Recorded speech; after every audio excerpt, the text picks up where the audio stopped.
आज सकाल सकाल आसी आम घर को मटन तास चिकेन आम पूरा जल्दी रे ही थिलु सकाल पाखरु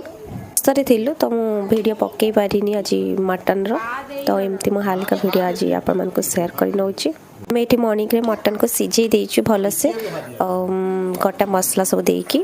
आमर रुटी तास मटन झोल आपन को कोन एई टाइप रो मटन सिझे की खाଇବା ପାଇଁ ଭଲ ଲାଗେ निश्चित जणेबे तो आ चिकेन टा मो पई आसीथिला मो मोर बटर चिकेन करिछि अल्प रुटी रे खाଇବା ପାଇଁ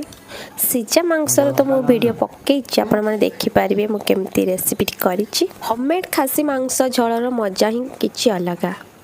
ठीक करना संग माने आज जेहेतु वर्षा दउछि जे सकाळ पाखरु कोन कहबे तने बनी देछु पूरा पूरी मसला देई खासी मांस झोल जाके सब ऑडियंस को पसंद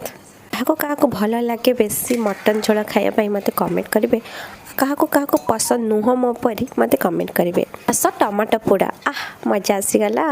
देखु एते सारा जे वर्षा दौची तमें सकाळ पाखर एत वर्षा दौची कौन कहबी सांग मैंने घर बाहरी होनी लगुच गोटे दिन ही बात्या छाड़ू समस्ते जेहेतु आम घरे अच्छु तो आम खासी मांसर झोल मजा नौचु यही वर्षा पागरे मत जेहेतु खासी मांस खाइबा भल लगे तो मो मुझे बटर चिकेन मो पर किए किए मटन खाती आ चिकेन को बेसी पसंद करती मत कमेंट करेंगे देखिए जानी समस्त घर आमिष तो निहाती थी।